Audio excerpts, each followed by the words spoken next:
Good morning, students. We are reading this chapter, The Address. We have read this chapter till here, and what we have read so far, we have read that our narrator has visited the house of Mrs. Darling, and when she came out, when she was not able to have a conversation with her, she came out empty-handed, and she was coming. When she was coming back, she had a catch of that address there, and she noted the number of the house, that is number 46, and she had the past flashbacks in front of her. When she was just heading towards station, she had the flashbacks of how her mother has told her the address and how she remembered it very clearly, and how she had once just had a very short introduction with Mrs. Darling, and when she, every time when she saw her, she was taking a big a huge suitcase with her, which was filled with their own possessions. She was taking her, according to her mother, she was taking her in order to keep them safe in her house, and that's how she remembered everything. And what happened after that, when she came back, when she was just heading towards her house, she was just remembering everything, and she said that initially she was not have any idea, she is not having any idea of getting attached to these things again. Why? Because she was very much hurt. She was very much afraid of the circumstances which she had faced. She was very much still afraid of the war. But now when she came there, when she came back from where she had gone for hiding, when she came back to her place, she found everything familiar gradually, and then she had a longing that she really wanted her things back from Mrs. Darling. And then she decided that she should go to Mrs. Darling, and she should ask her about her possessions, about her belongings. So that's how we have read it so far. So let's read further. After my first visit in vain to Mrs. Darling's house, I decided to try a second time. Now a girl of about 15 opened the door to me. I asked her if her mother was at home. No, she said. My mother's doing an errand. No matter, I said. I will wait for her.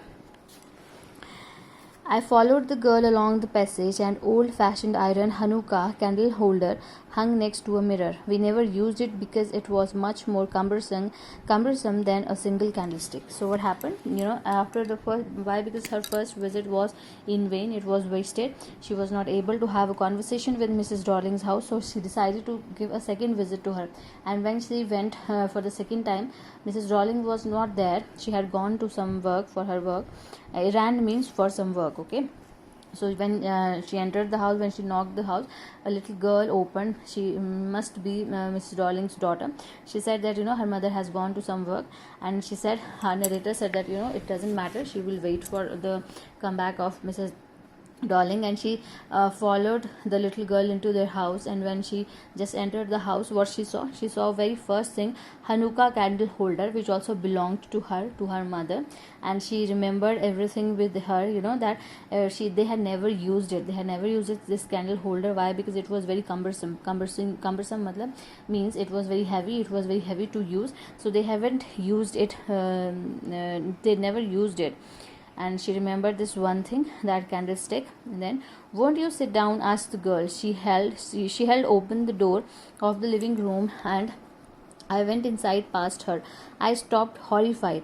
I was in a room I knew and did not know. I found myself in the midst of things I didn't want to see again, but which oppressed me in the strange atmosphere, or because of the tasteless way everything was arranged, because of the ugly furniture, of the muggy smell that hung there. I don't know, but I scarcely dared to look around me. The girl moved a chair. I sat down and stared at the woolen tablecloth. I rubbed it.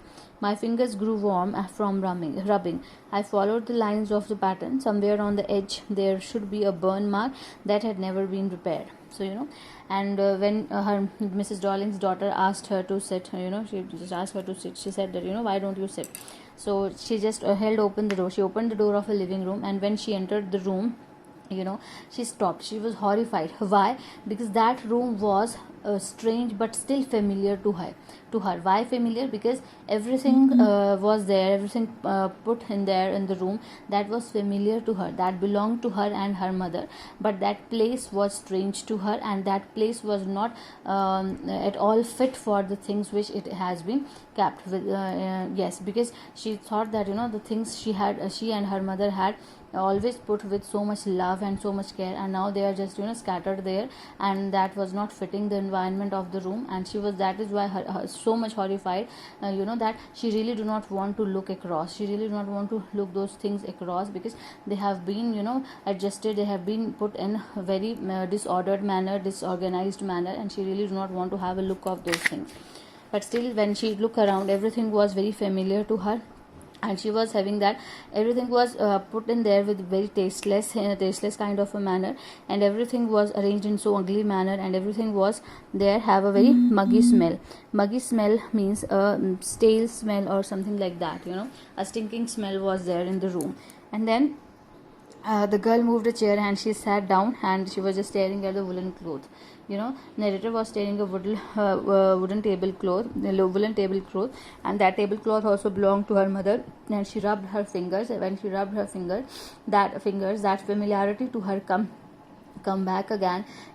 She was rubbing her fingers, and her fingers grow warm with familiarity with that tablecloth, with the memories that had been attached to that tablecloth had come back to her. And she was just searching for that burnt mark. There was a burnt mark on that tablecloth, which has never been repaired by her mother or by her.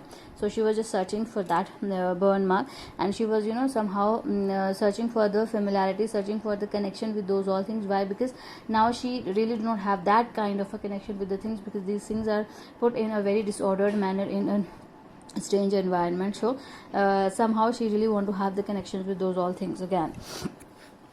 My mother will back soon, said the girl. I have already made tea for her. Will you have a cup? Thank you. I looked up. The girl put cups ready on the tea table. She had a broad back just like her mother. She poured tea from the white pot. All it had was good border on the lid, I remembered. She opened a box and took some spoons out. So what happened? Then she said, that my mother will be coming soon. I have already made a tea for her. So do you want to have a cup of tea? And narrator said that, thank you. Okay, let's have this. And when she looked up, the girl was just preparing a tea, and she had a broad back like her mother. She all looked like her mother. And she poured a tea from a white pot. And that white pot also belongs to her mother. And narrator was just, looking for the border. Gold border on the lid of that tea, and it was there. And then she opened a box and she took out of some spoons. So everything was there, crockery or everything which were hanging there, everything belongs to her mother and her. And that makes her very painful. Why? Because Mrs. Darling had promised them that she is going to keep these things safe, but this was not happening at all. She was using these things as if they belongs to her. And then, that's a nice box. I heard my own voice. It was a strange voice, as though each sound was different in this room. Oh, you know about them? She had turned around and brought me my tea. She laughed. My mother says it is antique. We have got lots more. She pointed round the room. See for yourself. And then it just came out from her mouth automatically that this is a nice box of spoons. And she heard her own voice, and it was very strange for her. That her voice was very strange for her, because she was just complimenting her own things, her own possessions, like as if they belong to some other people or some other people. And everything was different in this room. And then the girl said that anything about these things. She said that that girl said that my mother used to tell me that these are antique means very ancient and very old things. And and we got so many things here. Just look around, you will have so many of the things scattered there, and we have so many of the antique things. But that girl didn't know that these all crockeries and all those things belong to that girl also. So I had no need to follow her hand. I knew which thing she meant. I just looked at the still life over the tea table. As a child, I had always fancied the apple on the pewter plate. So what happened? She had no need to follow the girl's hand, because she knew everything. She knew everything about these all things, and she's still looking at the still life over the tea table. So the still life which has been portrayed on a tea table, which has been made, still life means drawing or kind of a sketch which is made on a tea table and the table of tea. And when she was a child, she used to she was very much fancied. She was very much fancy to the apple on the pewter plate. Pewter plate is a plate which is used by pewter is a copper, I think, made up of copper plate. That plate, you have seen those still lifes, where a plate is written and flowers, a plate is there and flowers or fruits were there. So that kind of a still life which is usually made as a still life there. So she was very much fancy to that still life, that picture of a still life as a child. When she remembered her childhood, and she was still looking at that still life of the tea table. So she just remembering all those things which were attached to her through these all antique pieces. We use it for everything, she said. Once we even ate off the plates hanging there on the wall. I wanted to so much, but it wasn't anything special. So she said that we use everything, we use it everything, we have used everything, and we have also eaten one day in those plates which were hanging there. She was just referring to the crockeries which were hanging there in her kitchen, that we have also eaten in those crockeries when we had something special, but now we could not eat in these plates again, and I really wanted to. Why? Because there is nothing special around, so we are not going to eat in those plates again. So she's telling her about all those things, and very proudly, as if she didn't know that these things do not belong to her mother. She belongs to the narrator and her mother. So read your chapter till here. Next we will read further.